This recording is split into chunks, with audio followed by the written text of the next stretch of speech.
Coïncidence ? Permets-moi d'en douter. Bienvenue dans Synchronicité, le podcast qui t'aide à te retrouver avec un peu d'astro, de spiritualité et beaucoup de bonnes vibes. Hello à tous, bienvenue sur cette nouvelle série astrologie où on va parler de Mars, donc la planète Mars dans le thème, et on va voir du coup chaque placement dans chacun des signes pour vraiment comprendre toute l'étendue de ce placement qui est un placement que je trouve hyper intéressant, hyper pertinent à analyser en profondeur parce qu'il nous en dit énormément sur nous, sur notre énergie et aussi celle de nos proches du coup si vous regardez aussi pour vos proches. Donc voilà, c'est un placement qui est très intéressant, j'avais trop hâte de faire cet épisode. Petit aparté, avant de commencer, on vient de refaire tout notre site et on n'est pas peu fiers. Il est super beau et on a mis pas mal d'articles de blog, donc n'hésitez pas à faire un petit tour. Et d'ailleurs, on vous y propose des lectures de thème astral, donc soit complètes où on va voir tout le thème en profondeur, soit ciblées où là vous allez choisir entre 3 domaines à approfondir, donc soit amour, soit argent, vie pro, soit karma et spiritualité.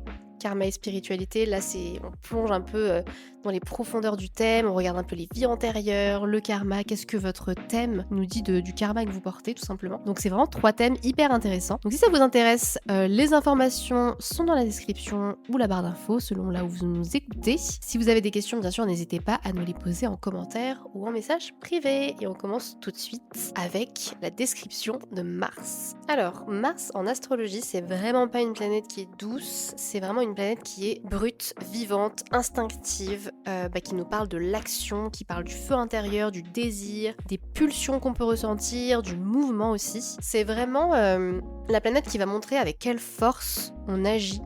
Qu'est-ce qui nous pousse à agir aussi au-delà de la réflexion. Donc en fait c'est vraiment l'action brute sans réflexion derrière en fait tout simplement. C'est ce qu'on fait vraiment instinctivement. L'énergie qu'on va aussi utiliser instinctivement pour agir, pour créer, etc. Donc c'est vraiment la manière dont on prend notre place dans le monde, c'est la façon dont on va se battre, c'est la façon dont on va désirer, dont on va poursuivre les choses et aussi c'est parfois ce qu'on croit vouloir. Donc selon les aspects de Mars, selon comment elle est placée, selon le signe, etc., parfois elle va nous pousser à aller dans des chemins, à prendre des chemins, à vouloir des choses qui ne seront pas forcément ce que notre cœur désire vraiment au fond. Donc c'est vraiment super important d'analyser cette planète, de comprendre un peu ce qui nous pousse, d'où viennent nos pulsions, pourquoi est-ce qu'on ressent ça. Là c'est vraiment Mars, son placement avec tous ces aspects qui va nous le dire, donc très important. Donc dans un thème astral, Mars va représenter notre énergie vitale, le rapport qu'on a avec l'action en général, notre manière de nous affirmer, la sexualité instinctive mais aussi la colère. Et oui, Mars représente la façon dont on se met en colère, tout simplement. Ça représente aussi le courage, mais aussi la violence qu'on porte à l'intérieur de nous. Donc selon les placements de Mars, on va pas avoir en fait la même colère. Je prends un exemple, un Mars en Balance va gérer la colère différemment d'un Mars en Bélier. Donc Mars ne représente pas du tout la réflexion, c'est vraiment le corps qui avance avant l'esprit. Donc vous voyez quand on dit quelqu'un qui réfléchit avant d'agir, qui réfléchit pas justement, qui agit et qui réfléchit après, et c'est Mars, c'est exactement ça. Donc vous l'aurez compris, Mars représente l'archétype du masculin, l'énergie masculine, l'action concrète, l'esprit d'entreprise, la confrontation, la domination, tout ce qu'on a vu au-dessus, et aussi la capacité d'action, qu'est-ce qu'on va désirer, nos impulsions, etc. Et ce qui est intéressant de noter, c'est aussi que Mars répond au désir de Vénus et à l'attirance de Vénus. Qu'est-ce que ça signifie ? Souvent, Vénus va représenter donc ce qui nous attire le plus, et Mars va représenter la façon dont on va essayer de l'acquérir. Donc par exemple, je vais prendre mon exemple à moi, j'ai ma Vénus qui est en Balance, donc je vais être attirée par des choses qui vont être associées à l'énergie de la Balance, mais j'ai mon Mars en Scorpion, donc c'est avec l'énergie du Scorpion que je vais attirer et agir afin d'aller vers cette énergie-là. Donc c'est super intéressant aussi de regarder un peu comment ces deux énergies parlent et fonctionnent ensemble dans votre thème. Alors selon les placements, pour certaines personnes c'est plus facile que d'autres parce que des fois les énergies fonctionnent bien ensemble, et puis parfois c'est un peu plus complicado quoi. Donc quand on va analyser Mars, de toute façon le thème astral s'analyse dans son ensemble, mais c'est intéressant d'analyser un peu ces 2 points ensemble justement. Un autre point qui est intéressant à regarder, comme Mars représente aussi le désir de vivre et l'instinct de survie profond, l'attitude face à la vie et la mort. C'est intéressant aussi pendant les temps de crise, quand on vit des périodes compliquées, des périodes de dépression, des périodes où on est vraiment au plus bas. Et bah regardez l'énergie de Mars dans notre thème, ce dont elle a besoin justement. C'est hyper pertinent, hyper intéressant parce que ça va nous aider justement à comprendre comment reprendre le pouvoir tout simplement. Donc c'est une planète qui est encore une fois hyper importante. Dans la mythologie, Mars est associé au dieu de la guerre, mais pas vraiment la guerre à l'extérieur, du coup dans le thème astral, la guerre intérieure évidemment. Donc la guerre entre le désir et la peur, donc qu'est-ce qu'on désire et de quoi on a peur justement qui nous empêche d'aller vers ce qu'on désire. La guerre entre l'instinct et le contrôle, donc le lâcher prise aussi et le contrôle, on peut dire ça comme ça. Entre ce qu'on veut profondément et ce que la vie nous permet d'exprimer et d'expérimenter. Donc on peut vouloir quelque chose et être un endroit dans notre vie où en fait avoir ces choses-là c'est très compliqué. Ça montre aussi comment on entre en conflit, comment on se défend, comment on attaque, comment on désire, etc. Toutes ces choses qu'on a vues. Donc c'est vraiment une énergie primitive Mars au final. Ça nous montre aussi comment on prend des risques. Donc il y a des Mars qui vont être capables de prendre beaucoup plus de risques que d'autres. Je pense à Mars en bélier, Mars en scorpion, à côté d'un Mars en balance par exemple, ou d'un Mars en taureau. Alors Mars en taureau on va en parler dans l'épisode spécial. C'est quand on a Mars en taureau, ça peut être un peu compliqué. Selon le signe dans lequel Mars se trouve, vous l'aurez compris, il ne s'exprime absolument pas de la même manière. Selon les aspects également. Mars en bélier, ça va être un fonceur. Mars en taureau, ça va être compliqué. Il va beaucoup résister, être beaucoup dans la résistance. Mars en gémeaux, on va plus être dans la dispersion. Alors la capacité d'action peut être grande, mais un peu dispersée. Donc voilà. Tout ça, on va le voir dans chaque épisode sur chaque signe. Une autre chose importante à savoir, c'est que Mars est différent chez l'homme et chez la femme. C'est vraiment deux principes assez différents, même si on retrouve des similitudes. Chez l'homme, Mars est souvent relié à l'incarnation. Donc ça va décrire comment la personne va construire son ego, comment l'homme en question va affirmer sa virilité, affirmer son énergie du coup masculine, dans le cadre où l'énergie masculine serait la plus proéminente chez cette personne. Ça va aussi parler de son rapport à la compétition, au pouvoir, à la conquête. Donc en général, un homme va vivre son Mars de façon beaucoup plus consciente, beaucoup plus visible et assumée. C'est en général une énergie qui va se voir à 10 km, je trouve. L'énergie de Mars chez un homme, elle n'est pas du tout cachée, c'est limite l'énergie qu'on voit, pas forcément en premier, mais c'est une énergie qu'on va capter assez rapidement en fait. Chez la femme, Mars est souvent beaucoup plus subtil, beaucoup plus intériorisé. Ça va plutôt s'exprimer dans la façon dont elle va se mettre en colère, dans les moments de tension, dans la manière dont elle va poser ses limites, et dans la sexualité. Beaucoup plus que dans l'énergie qu'on va capter directement. En général, un Mars, le signe de Mars ne se voit pas facilement chez une femme, alors que chez un homme, en général, l'homme l'utilise un peu comme l'ascendant en énergie qu'il va montrer un peu en premier, alors que chez la femme, pas du tout. Aussi, Mars, dans le thème d'une femme, va parler du type de partenaire qu'elle peut attirer, de l'énergie masculine qui vient naturellement à elle, et de ce qui l'active profondément, parfois malgré elle, dans la vie en général. Donc ce qu'il faut savoir aussi, c'est que c'est une planète qui ne triche pas, dans le sens où comme c'est une planète d'impulsion, de pulsion, de désir, d'instinct, parfois assez brutale, c'est une énergie en fait qui ne se contrôle pas entre guillemets. Bon, plus difficilement. Là où avec Vénus on va pouvoir mentir, on va pouvoir un peu manipuler, avec Neptune on va pouvoir se raconter des choses, Mercure ça va nous faire rationaliser, c'est relié à l'esprit. Mars est tellement une planète d'impulsion que c'est souvent une énergie qu'on ne peut pas vraiment cacher ni contrôler comme on veut. Donc c'est pour ça que c'est super intéressant de l'analyser pour comprendre vraiment pourquoi on réagit comme on réagit, pourquoi certaines situations nous mettent hors de nous, pourquoi certains désirs reviennent encore et toujours, et pourquoi certaines personnes nous activent et nous font ressentir autant d'émotions. Donc on est parti dans cette série pour explorer chaque Mars, donc chaque signe, dans sa force, son instinct, son ombre. Évidemment pas pour se juger entre nous, mais pour plutôt comprendre comment chaque Mars en signe permet de canaliser notre énergie sans qu'elle nous consume. Mars en balance. Alors, Mars en balance, là on est vraiment sur une énergie, un archétype qui va agir à travers l'autre, une énergie d'action tournée vers l'autre, vers la paix, et qui va vraiment apprendre à chercher cette paix très importante pour lui ou elle, sans se perdre. Donc, c'est un placement qui n'est pas forcément hyper facile à porter, parce que c'est un paradoxe en fait, Mars en balance. Dans le sens où on a un Mars qui veut agir, prendre, conquérir, initier. Là où la balance veut relier, équilibrer, plaire, harmoniser. Et on est vraiment sur les deux énergies un peu opposées. Le Mars qui est relié au bélier et la balance qui sont signes opposés justement. Donc c'est un placement dans l'action qui peut être un peu compliqué.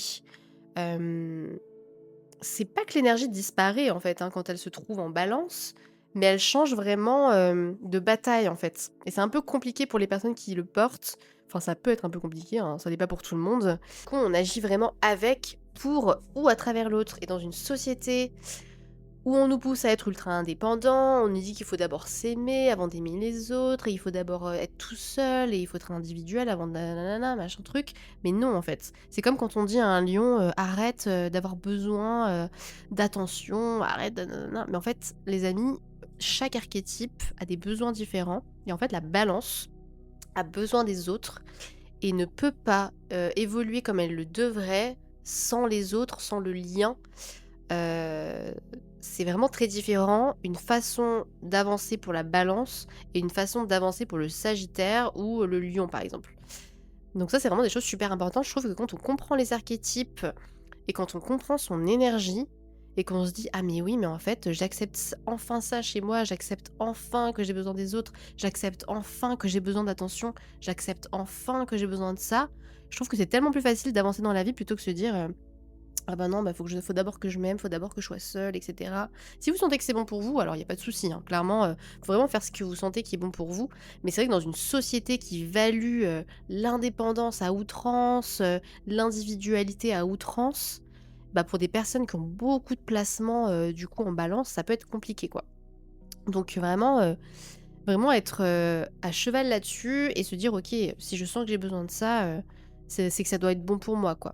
Donc vraiment écoutez-vous. Surtout si vous avez Mars en Balance, que vous sentez que vous avez besoin de liens, besoin des autres, d'échanger, de collaborer et cetera, c'est potentiellement quelque chose qui peut être important. Mars en Balance, on est vraiment, bah, du coup, pas sur une personne qui est solitaire. C'est une personne qui a souvent besoin des autres et qui a vraiment cette énergie de négociateur, de stratège, de médiateur et d'allié. Vraiment cette énergie-là, et son moteur, c'est pas du tout la victoire individuelle comme pour d'autres Mars. Là, on est vraiment sur un moteur qui est l'équilibre et le lien aux autres. Vraiment les relations, c'est quelque chose qui va énormément donner d'énergie, à un Mars en Balance. Vraiment un Mars en Balance quand il est entouré de personnes, bonnes pour lui ou elle, quand elle a des liens qui sont forts, ça l'aide d'autant plus à avancer. Donc c'est un Mars qui avance vraiment quand il y a, soit un partenaire, soit un collaborateur ou quelqu'un ou un ami, vraiment des liens profonds, des liens importants, ça l'aide énormément. Quand il y a une dynamique, quand il y a un «nous». En fait, tout seul, c'est un Mars qui s'éteint, et qui s'active vraiment grâce aux liens et grâce aux autres et grâce, vraiment aux relations. C'est super, super important. Ce Mars en Balance qui est dépendante un peu du lien. Alors ça peut faire peur encore une fois dans nos sociétés. Alors qu'en fait, ben, c'est très beau, je trouve, cette énergie de Mars en Balance.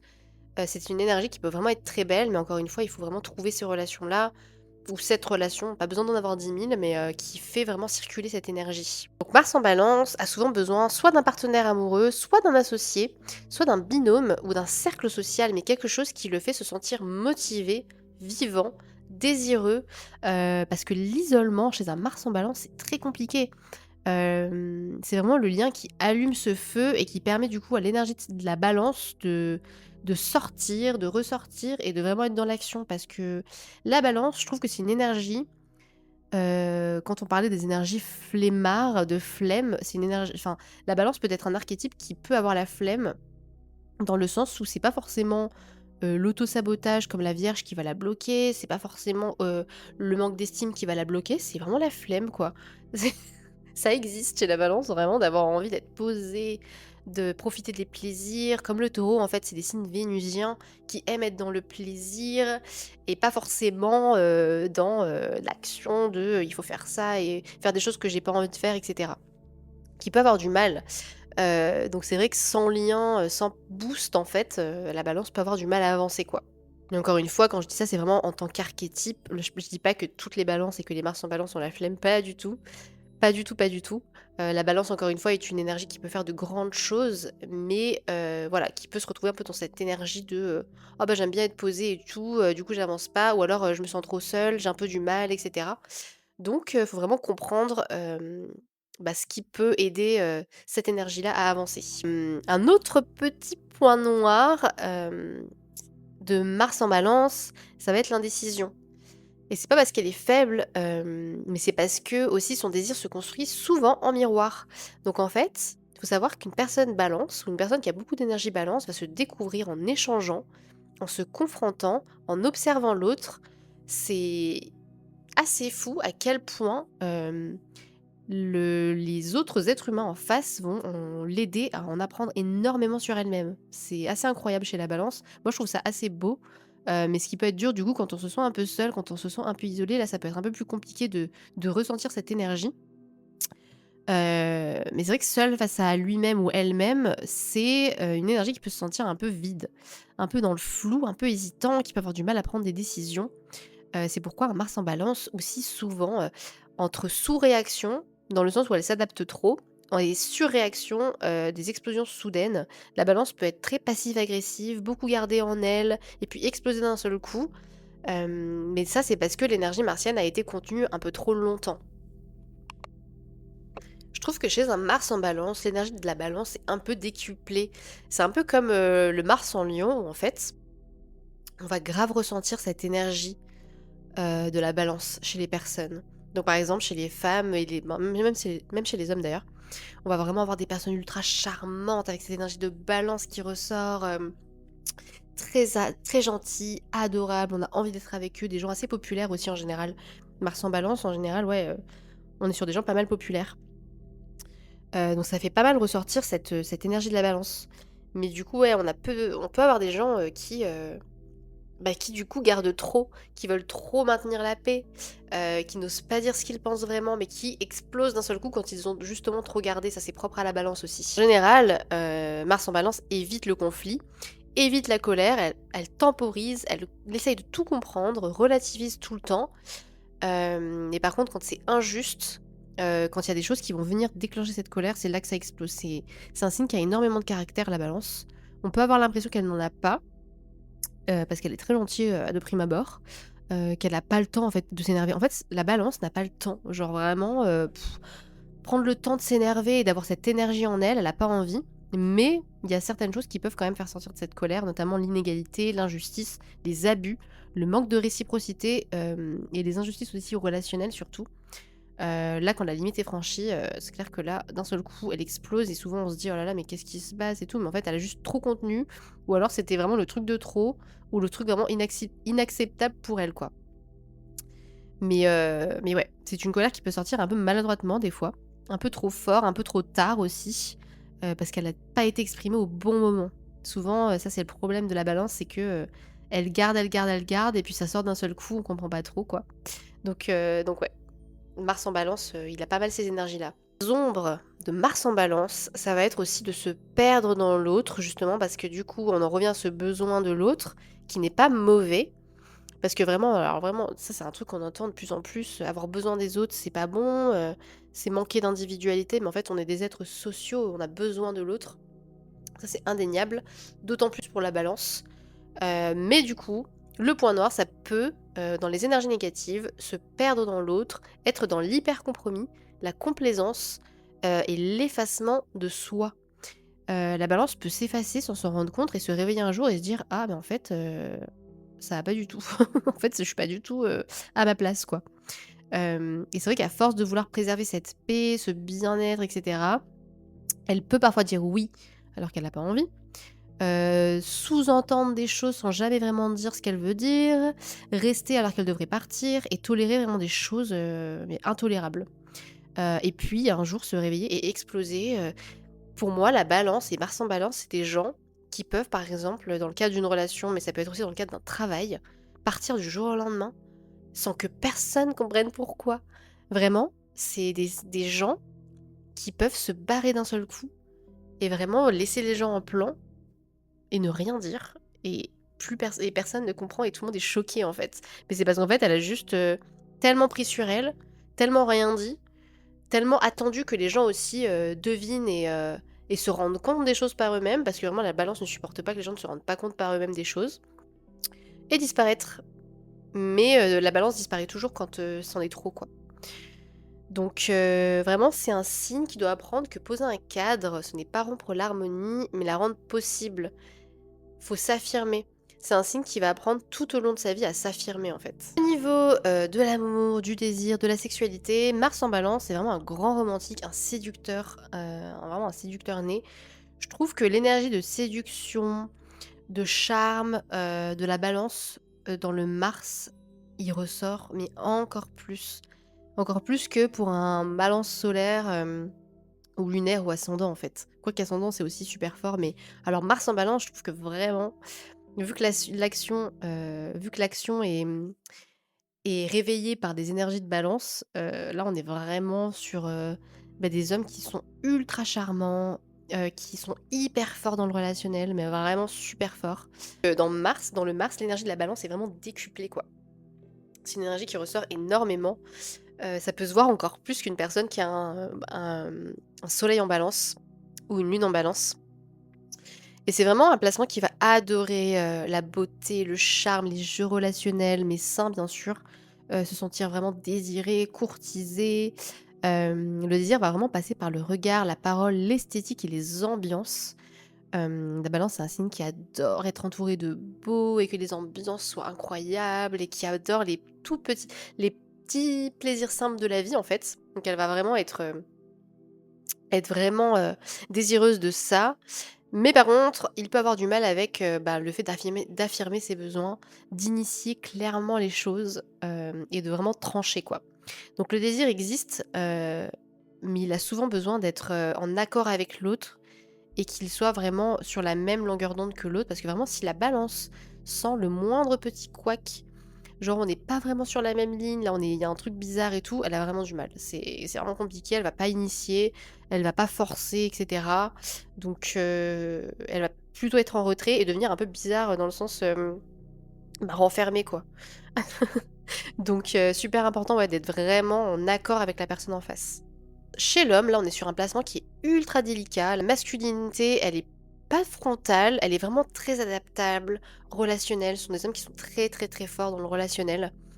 C'est des hommes qui savent séduire ultra facilement, qui sont super charmants et qui sont excellents, mais excellents socialement, mais excellents avec les gens, pas seulement en amour, mais vraiment dans la vie en général, quoi.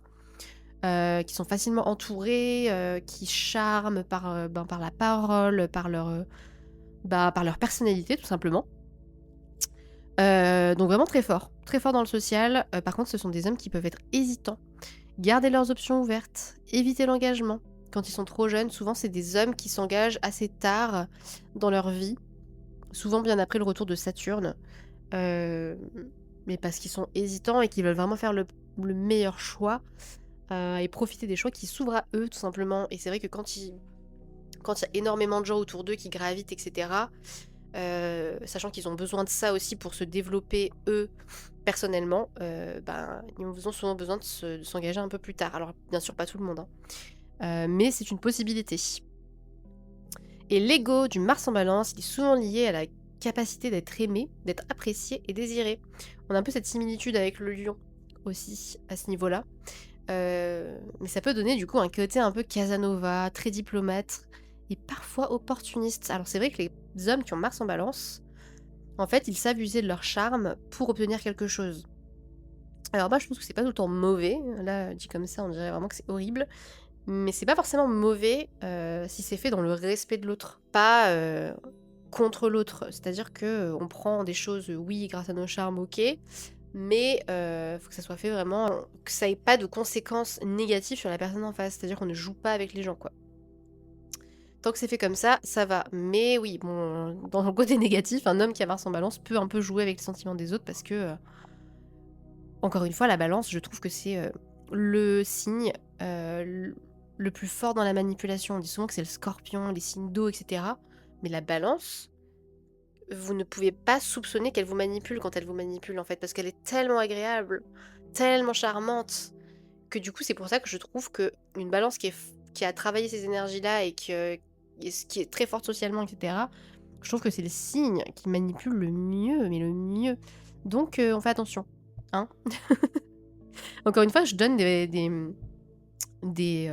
des choses sur les archétypes, etc. Je ne parle pas pour tout le monde. Prenez vraiment ce qui résonne. Alors Mars en Balance chez la femme, là l'énergie est un tout petit peu plus fluide, mais pas sans enjeu. Donc là on est sur des personnes qui sont vraiment conciliantes, très douces, coopératives et vraiment naturellement plaisantes, un peu comme les hommes en fait, qui ont Mars en Balance.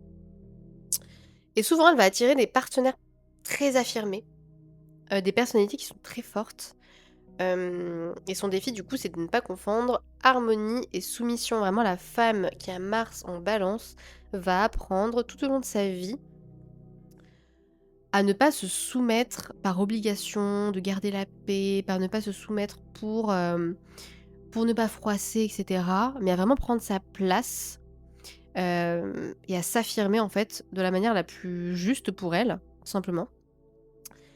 Et elle va avoir besoin du coup d'un partenaire qui est très assertif, juste respectueux et qui ne va pas abuser de cette tendance à s'adapter.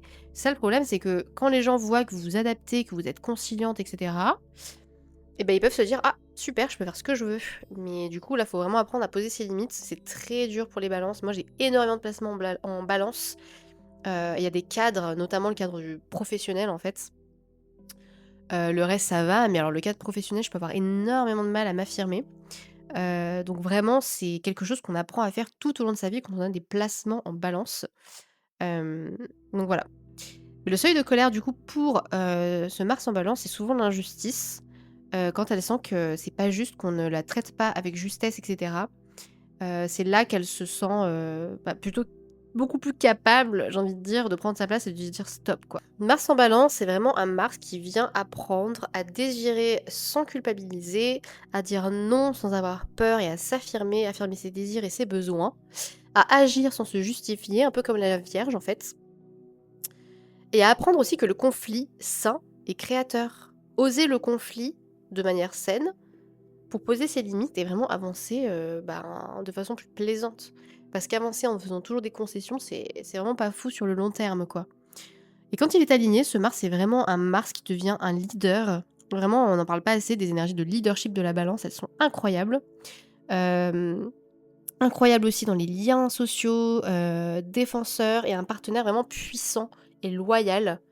Donc voilà, c'est vraiment un Mars qui ne gagne pas par la force, mais vraiment par l'intelligence du lien. J'espère que ça vous aura plu. On a vraiment vu les grandes lignes de Mars en Balance. L'idée, ça sera de refaire des épisodes de podcast où on ira encore plus en profondeur sur chaque placement, en regardant toute la mythologie, etc. Donc trop hâte de faire ça. Bon, encore une fois, n'hésitez pas à faire un tour sur le site, on vous propose des lectures de thèmes, mais aussi des guidances et des e-books. Et en attendant le prochain épisode, je vous fais des gros bisous et je vous dis à bientôt.